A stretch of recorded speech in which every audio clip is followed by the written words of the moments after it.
Boqonnaa qophiirraa yeroon si jalqabu raawwii bara 2017 sadarkaadhaan gamaggamnee hanqinaalee fi ciminaalee jiran adda baasnee irraa baranneetu karoora bara 2018 qopheeffanne sagantaalee qabnu raawwachuu fi qophii ga'aa gooneerra. Akkuma beekamu dhukkuboonni daddarboo ta'an akka busaa ammallee biyya keenya keessatti rakkoo guddaa ta'anii jiru. Busaan akka weeraraattis waggoottan darban keessatti dhukkuba rakkisaa ta'ee mul'achaa ture. Kana to'achuu fi hawaasa hirmaachisnee hojii hedduutu hojjetamaa jira. Bakka wal hormaata bokee busaa dhabamsiisuuf hawaasa gara miliyoona 1.2 ta'u hirmaachisnee naannoo qulqulleessuu, bishaan walitti qabamee dhabamsiisuu hojjetamaa ture. Saaphanni sirees ga'aan raabsamee jira. Bifuma wal fakkaatuun yeroo jalqabaaf talaalliin busaas kennamuu jalqabeera. Biifaan keemikaalaas akkuma kana raawwatamee jira.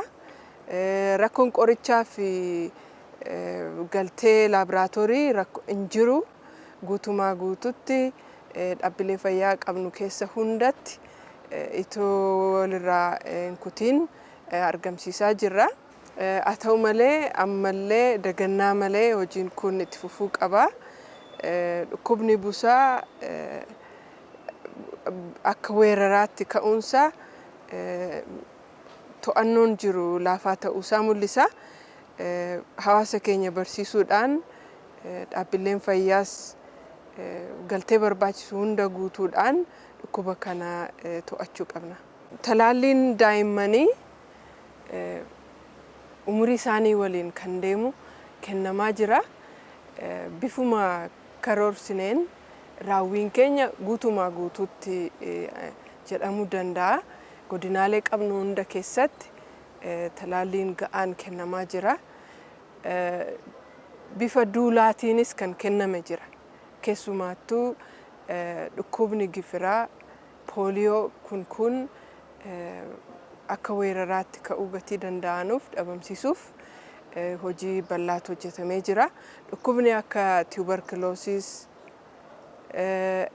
HIV, mpox jennus akka hin daddarbineef hawaasa keenya barsiisuu, dhaabbilee fayyaa keessattis meeshaalee barbaachisan, galtee barbaachisan guutuudhaan yeroo dhukkubichi argamu immoo yeroodhaan bira ga'amee qoricha ga'aan dhukkubsataan akka fayyu gochuudhaaf wanti barbaachisu hunduu guutamee tajaajilli ga'aa jedhamee kennamaa jira. Haa ta'u malee ammallee hanqinni hin jiru jechuu hin dandeenyu. Barnoota fayyaa kana caala babal'isnee hawaasni keenya yeroo mallattoo dhukkubaa qabaatu gara dhaabbilee fayyaatti dhufee itoo dhukkubni irratti hin cimin akka yaalamuu danda'u barsiisuun nurraa eegama. Du'aatii haadholii fi daa'immanii hir'isuu irratti barnootni fayyaa baay'ee barbaachisaadha. Haadholiin gargaarsa hordoffii fi gargaarsa yeroo ulfaa fi da'umsa irratti dhaabbilee fayyaa keessatti argachuu qabu. Yeroodhaan argachuu qabu. Kana taasisuuf egaa sadarkaadhaan ogeeyyiin fayyaa hawaasa keenya barsiisuu qabu. Hawaasni keenyas yeroo rakkoon jiraatu, yeroo haadholiin da'uuf qaqqaban harkifannaan itoo hin jiraatin yeroodhaan gara dhaabbilee fayyaatti adeemanii gargaarsa argachuu qabu. Dhiyeessiin qorichaa yeroo baay'ee rakkoo ta'ee komatamaa dhuguma. Kunis sababni isaa qorichi biyya alaatii dhufaa. Qaala'insa jireenyaatiin wal qabatees baasiin qorichaaf dabalaa dhufeera. Kana gargaaruuf mootummaan bajata qorichaaf ramadu dachaan dabalee amma dhaabbilee fayyaa qabnu keessatti maallaqni barbaachisu qaqqabee jira. Biyya keessattis qoricha oomishuuf sochiin jiru baay'ee boonsaadha. Akka barbaannu yeroo gabaabaa keessatti qoricha hunda biyya keessatti oomishuu dadhabnus fooyya'aa dhufaa jira. Kanaaf gara fuulduraatti rakkoo malee qoricha argachuu dandeenya.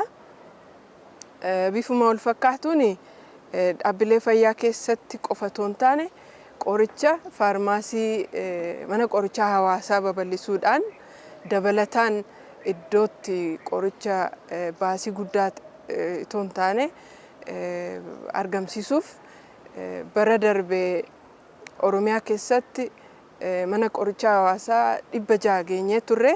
Bara kana immoo 150tti daballaa.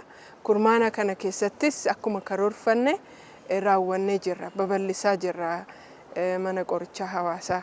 Waan karoorfanne bara kanaaf waan karoorfanne raawwannee jirra. Kurmaana kanaaf. Kunis itti fufaa. Dabalataan bulchiinsa qorichaa fooyyessanii hanna qisaasama hambisuuf appilikeeshinii adda addaa fayyadamuudhaan hojimmaata ammayyeessuudhaan fooyya'insa fidaa jira. Appilikeeshinii akka daaguu EAPTS jedhaman hojiirra oolchuudhaan babal'isuudhaan qisaasamaa fi hanna hambisuuf hojjetamaa jira.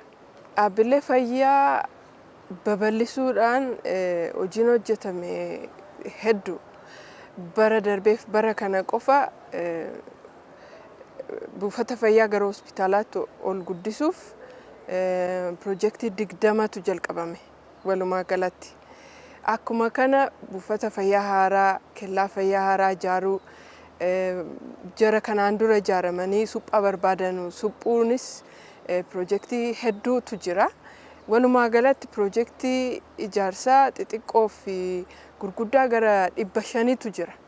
Amma akkuma karoorfanneen piroojeektiinis akka gaariitti adeemaa jira. Ordoffiif deeggarsa barbaachisu gochaa yeroodhaan akka xumuramanii hojii jalqaban gochuudhaaf hojii gaariitu hojjetamaa jira. Haa ta'u malee guutumaa guutuutti rakkoon lakkoofsa dhaabbilee fayyaa ga'aadha jechuun dandeenyu. Bu'uuraalee misoomaallee hanqinni hedduutu jira. Kana gaa ilaalaa ulaagaa ifa ta'e baasneeti godinaalee kam aanaalee kamtu gara caalaa miidhamoodha jennee adda baafanneeti waggaa waggaadhaan fooyyessuuf karoorfannee hojjechaa jirra. Oromiyaan bal'oodha.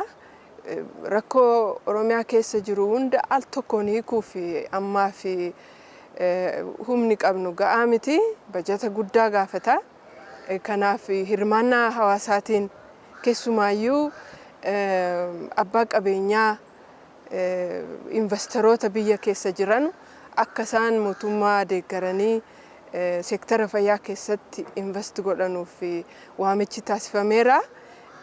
Lafa liiziidhaan bilisa ta'e tajaajilas gibiraan bilisa ta'e akka kennuu danda'anu akka isaanis fayyadaman hawaasa keenyas akka gargaaranu gochuuf haalli mijaa'ee jira. Kanaaf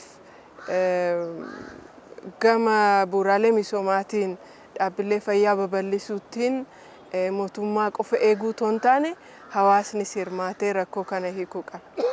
Kenna tajaajilaa fooyyessuu fi hojii tarsiimoo ta'anii karoorfannee jalqabnee jirra. Kana keessaas tokko naamusa ogeeyyii fayyaa fooyyessuuf bifa addaatiin leenjii qopheessinee itti adeemaa jirra. Dabalataanis itti quufiinsa dhukkubsattoota keenyaa eegii tajaajila argatanii booda ammam itti quufanii ilaalcha akkamii qabu jennee qorachuu barbaanna. Kanas bifa digitalized ta'een appilikeeshinii qopheessinee jirra amma jalqabsiisuuf jirra. Qophiin xumurameera. Iddoo rakkoon kenna tajaajilaa jiru adda baafannee gargaarsa barbaachisu gochuudhaaf qophiin xumuramee gara hojiitti galaa jirra. Dabalataanis dhaabbileen fayyaa keenya qulqullina magariisummaa hawwataa miti iddoo baay'eetti. Kana fooyyessuuf istaandaardii baasneera. Halluun maal fakkaachuu qabaa? Seensi dhukkuba tasaaf kaanii akkam ta'uu qabaa? Iddoon simannaa reception, waiting area iddoo namni taa'eetti eegu kun bifa istaandaardii wal fakkaataa qabuun fooyya'aa ta'een akka qophaa'uuf qajeelfamni bahee dhaabbilee fayyaatiif hiramee jira. Kanaaf waggaa kanatti hojii kana cimsinee itti fufnee kenna tajaajilaa fooyyessuudhaan hawaasa keenya kana caalaa tajaajiluuf jalqabnee jira. Waggoottan darban keessatti namni akka tasaa dhukkubsachuun du'uun beekamaa dhufaa jira. Kunis kan inni ta'aa jiru akkuma jireenyi fooyya'aa dhufaa jiru namni sochii qaamaa ga'aa gochaa hin jiru. Abbootiin keenya akkuma beektanu baay'een isaanii guyyaa guutuu hojjechaa oolu, sochii qaamaa ga'aa qabu. Amma garuu konkolaataadhaan adeemnaa biiroo keessa taa'aa oollaa kanaan ol qabatee dhukkuba dhiibbaa dhiigaa, sukkaaraa, kaansarii kun babal'achaa dhufaa jira. Kanaaf hawaasni madda rakkoo kanaa hubatee akkaataa jireenyaa fooyyessuudhaan, ispoortii adda addaa hojjechuudhaan, nyaata madaalawaa argachuudhaan, of dhiphisuu hir'isuudhaan, boqonnaa gahaa argachuudhaan, walitti dhufeenya hawaasummaa cimsuudhaan fayyaa ta'anii akka turanuuf dhukkuba daddarboo hin taane ofirraa akka ittisanuuf gorsuun barbaada.